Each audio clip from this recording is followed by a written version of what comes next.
Hi, I'm Tom Belford. I'm editor of Bay Buzz magazine and online service, and today we're talking to Hinewai Ormsby, the chair of Hawke's Bay Regional Council. Kia ora, Hinewai. Kia ora, Tom.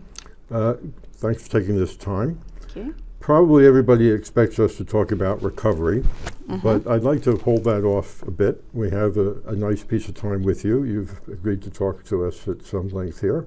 And I'd like to go all the way back to the start, really, of your tenure as chair. You got re-elected in October, then elected chair in normal times. In peace times? In peacetime. You would have had probably different expectations as to what your priorities were, how you were going to proceed, what your priorities would be. What did the world look to you in October? Yeah, at that stage, we knew who our CEO was, James Palmer, and we knew that he'd done a fantastic job over 5 years, and we sort of wanted to keep that stability in the leadership of the operations. I also knew my councillors quite well, even though we had 5 new councillors join us. We had 2 new Māori seats added to the dynamic of our council table.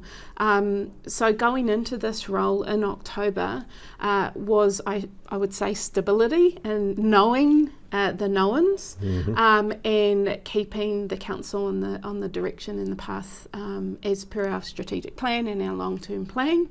And so I was quite comfortable to slot into that position. I also had to work really closely with my councillors around what leadership qualities and values they could bring across our committees and the governance structure for the organisation.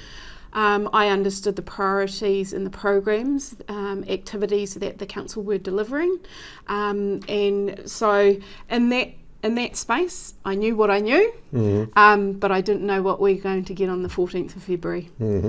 Well, but you must have had some, now I'm in the chair. Here are 2 or 3 things I really want to put some energy behind in my term. What would those have been? The energy, yeah. So water security was a big priority for our council at the time, and I know you want to touch on that. And that's around when we have times of too much water, then not enough water. And that's set about, as we know, by climate change. And breaking those 2 into climate adaptation, which now we're in more of a space of because of the cyclone, but also acknowledging that mitigation pathway and carbon emissions target by 2050 to be neutral for the region and the country. So we always talk about, and you'll know as an ex-councillor, that climate change is a part of everything that we do, and enhancing the environment. So all those energies still went towards those missions, that goal, and building a climate resilience region, really. Working in partnership with our councils, with mana whenua, and other stakeholders in industry, so forth. So the stability you talked about was kind of disrupted pretty quickly by James leaving, James Palmer, former CEO.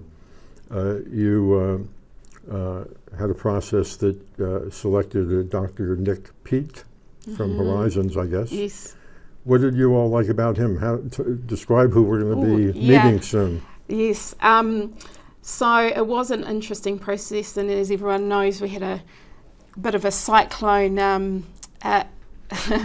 brought into the process in itself. So James leaving to MFE as the secretary and the lead there was a fantastic opportunity for him. MFE had been knocking on his door for many months before his departure, and particularly Minister Parker has great confidence in him to do the job that MFE want him to do.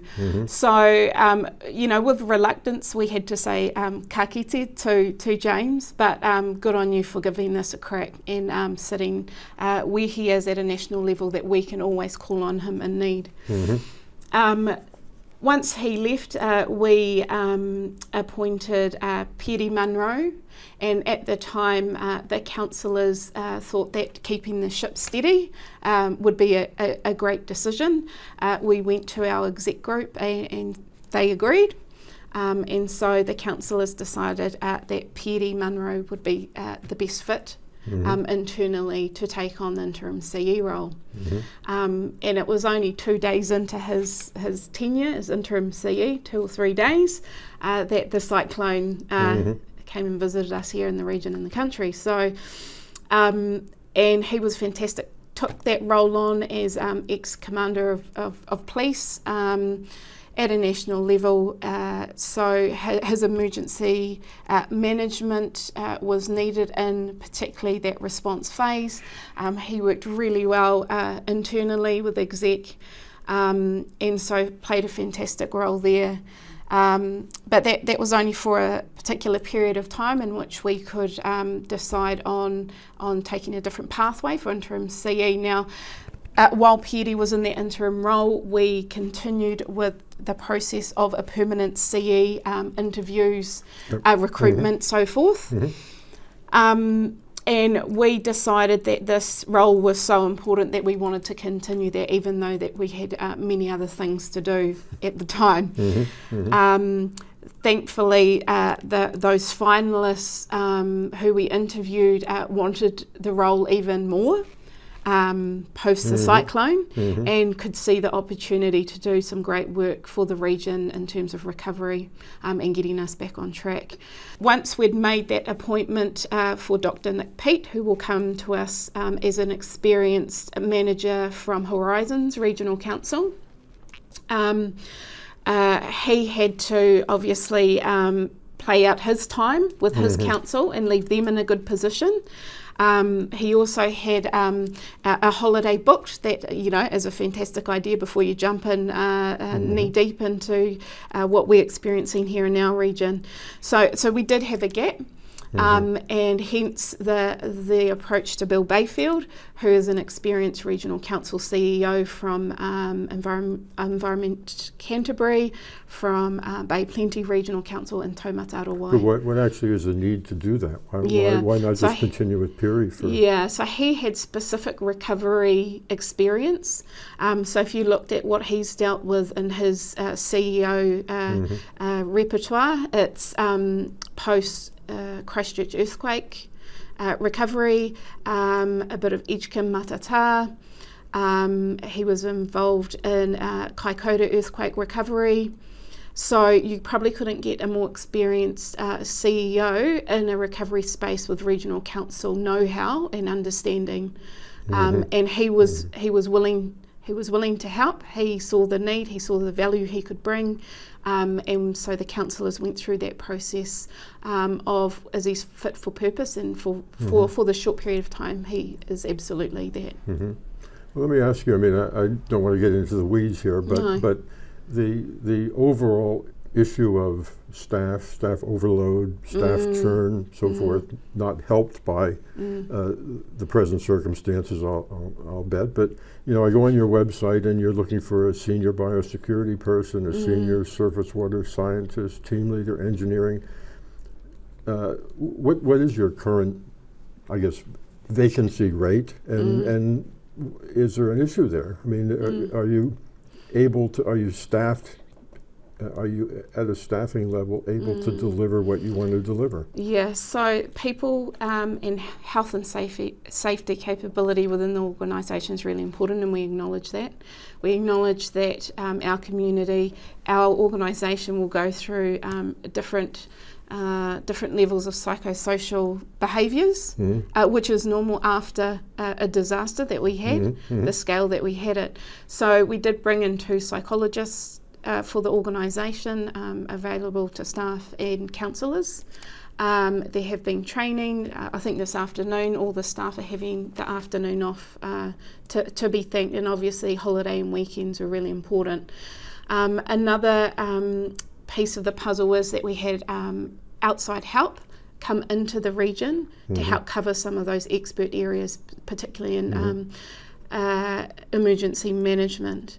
So all those factors have been taken on board and trying to find solutions for those. In terms of your question about vacancy turnover, I've been aware of 3 or 4 over the last 3 months. I'm not going to go into detail, but obviously it does take an impact, on people, on their community, on livelihoods, particularly if they've been impacted and feel like that that there are other opportunities that may be less stressful. But it's like that in peacetime also. Well, I mean, the public probably hears plenty about, for example, nurses, shortage of health personnel across the board. As you look at your companion regional councils and so forth, is there an issue really nationwide of skill shortages in some of these areas? Yeah, absolutely, because we're we're local government. We're competing with the private market. You see consultancy firms open up everywhere. Some of our best engineers move on to other positions. We had James Palmer, our CEO, move to MFE, so that's a recurring theme that we're finding. MFE, MPI, so Crown agencies, they're looking for the best and brightest, and they're coming to our region looking for that. So it's of no surprise, and actually an accolade for the organisation to have such valued staff and moving to other positions. So it is a problem, but I'm no employment expert, but that's what we're experiencing here, and it's probably not much different at other regional councils. Specific areas around environmental management. Yes. When you came in, and there was a little period of time there where there was people posturing to be who the next chair is going to be and what have you. And as you would know, I mean, a concern expressed about you in some parts of the community where, well, is this person ready for this in terms of experience and background? And but you got the job. Good on you. Thank you. But how do you feel about that? I mean, compared to, let's say, your immediate predecessors, these two sort of larger than life figures in Rex Graham and Rick Barker, completely different style and so forth. So in a way, people kind of look at that as that's regional chair. And how do you react to that? I mean, I think of change in style and change of what you expect is a good thing. So comments, I suppose, like that, I just sort of think, well, our most experienced, if you talk about experience, is Neil Curtin. It's his 7th term, and we say this quite a lot, and we can all chuckle. And, he likes being in charge of certain parts of the organisation, as you probably know and have experienced, and he brings real value in those areas. But if you asked him, would you like to be chair? No. So it's not for everyone. And then we have 5 returning councillors. It's only our 2nd term. And then new councillors first term. So you have to really consider the dynamic, and you have to think who's around the table and who has the best skills to lead a team and to keep them together. So like I'm aware in your term that there was a bit of division and maybe terms before, but I don't feel like that's what we are right now, and actually that's a strong space to be in given what we've been through lately. So when you do look at let's say Rick or Rex, who were and I still catch up with them on a regular basis. I see them they're as, probably good sources of political advice. Exactly. But they're also big users of what you might call the bully pulpit. You get out there and you put your foot down and stamp your feet a bit and say, here's what we're going to do. Everybody get their act together. That's not your style, it doesn't appear. No. Describe your leadership style. I am firm, but I'm also inclusive, and I'm willing to listen and to find some form of consensus if it can be found. So I'm patient. Maybe that's from my experience as a secondary school teacher working with teenagers, but I find that you can try and get... Counsellors are teenagers. Even the 7th term one. So you know, it's just my style. It's firm, it's inclusive. There needs to be respect both ways. And you know what? It's a team approach, and I see strength in that. So that's how I view it, and that's how my councillors know as my working style. All right. So let's move into the issues a bit here. You began to touch upon water, and I would have said, you know, in the last year ahead of the previous election, that water security would have been what everybody expected to be the vexing issue, the politically contentious issue, and so forth. And so you had various projects underway and managed aquifer recharge and looking at dam possibilities and so forth. But the big enchilada was supposedly going to be the 50-year water assessment that Tom Skirman was responsible for, and there were various versions of that got leaked around town a bit, and then an interim one was issued, I guess semi-officially. I'm not quite sure whether officially The or stakeholders. not. The key stakeholders release. But all that's kind of moved off stage here, and does that somehow get moved back on stage in the months ahead? What's going to happen with all of that? What's the plan? Yeah, you're right. So the complete report will be made public in a few months' time. So the reason for the interim was to get views and perspectives from key stakeholders, which had happened, and so the release of this was probably around when we got the cyclone, really, the complete regional water assessment report. So obviously what's happened, and understandably, is that's been delayed, but it's still part of our work program. Now, unfortunately, Tom Skirman has left the project, but we still have some key figures in the team ready to release in a couple of months, the final report.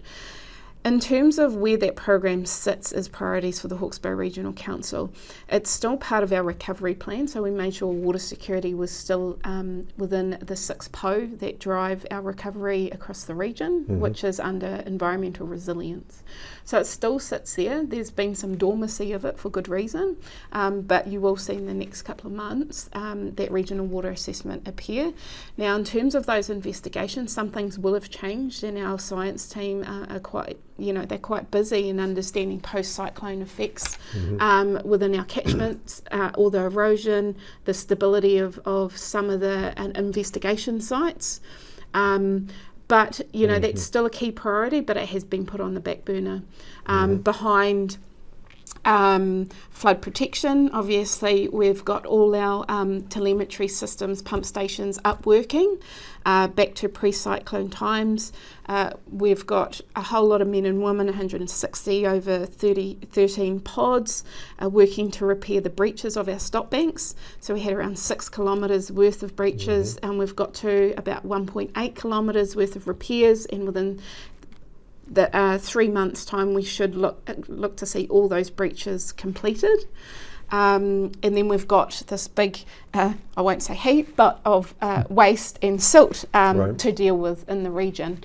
So if you think about priorities in the short term in recovery, we're still in recovery, is the repair of our stop banks and our flood protection systems, managing waste and silt for the region, emergency management, getting that back up and functional again, just in case, but fingers crossed.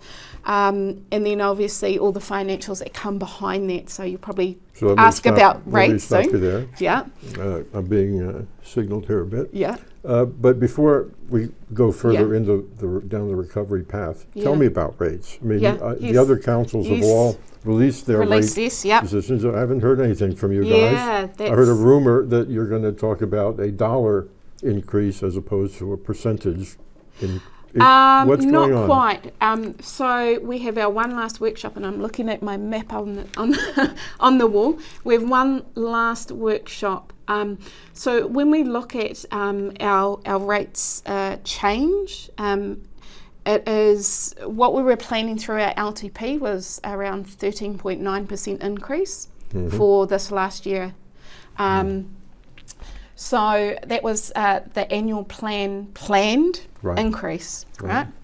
right? So what we're doing at the moment is workshopping where we can make efficiencies across our programs, given that there will be a deficit because of what we've picked up as a council to deal with post-cyclone Right. recovery activities. Right? So we've asked our teams, and you would have experienced this in LTP setting time, staff have found efficiencies, reprioritises their work programs, which we've asked them to go away and do as responsible leaders of our constituencies, and say, can you work within an envelope? Now, what was planned, we don't want to go over that. Right? So we have one last workshop to confirm that, but the indicator I can give to you now is working within an envelope, knowing that there's hurt out there, knowing that we've got a big job to do, knowing that we'll probably have to take on debt because of recovery, and keeping in what was likely expected. Okay, well, Yeah.